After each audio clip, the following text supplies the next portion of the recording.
Hi friends, ఈరోజు వీడియోలో నేను మీతో ఎంతో టేస్టీగా ఉండే ఎగ్ గీ రోస్ట్ ఎలా తయారు చేసుకోవాలో చూపిస్తానండి.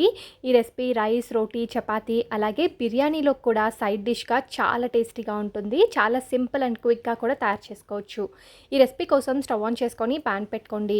అందులో 1 టీ స్పూన్ నెయ్యిని వేసుకోండి. నెయ్యి వేడెక్కిన తర్వాత 1/2 టేబుల్ స్పూన్ ధనియాలు, 3 నుంచి 4 ఎండుమిరపకాయలని యాడ్ చేసుకోవాలి.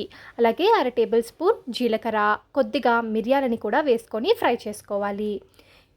నేను ఇక్కడ కొద్దిగా గరం మసాలా దినుసులను కూడా యాడ్ చేసుకుంటున్నానండి. ఇవి వేసుకోవడం వల్ల మంచి ఫ్లేవర్ వస్తుంది. ఇప్పుడు వీటన్నిటిని కూడా మంటని లో ఫ్లేమ్లో పెట్టుకొని బాగా ఫ్రై చేసుకోండి. ఇవి బాగా వేగిన తర్వాత ఇందులో కొద్దిగా వెల్లుల్లి రెబ్బల్ని కూడా యాడ్ చేసుకోవాలి. అలాగే సన్నగా కట్ చేసి పెట్టుకున్న ఉల్లిపాయ ముక్కల్ని కూడా వేసుకొని ఉల్లిపాయ ముక్కలు కొద్దిగా మగ్గే వరకు కూడా ఫ్రై చేసుకోండి. మరి ఎక్కువ వేగాల్సిన అవసరం లేదు.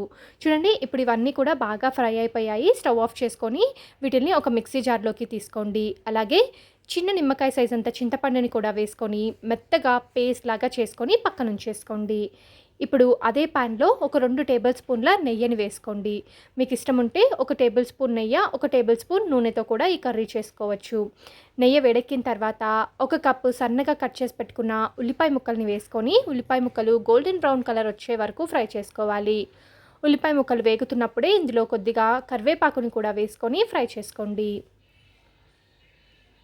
ఇలా ఉల్లిపాయ ముక్కల్ని బాగా వేయించుకోవాలండి. చూడండి, ఇప్పుడు ఉల్లిపాయ ముక్కలు బాగా వేగుతున్నాయి కదా.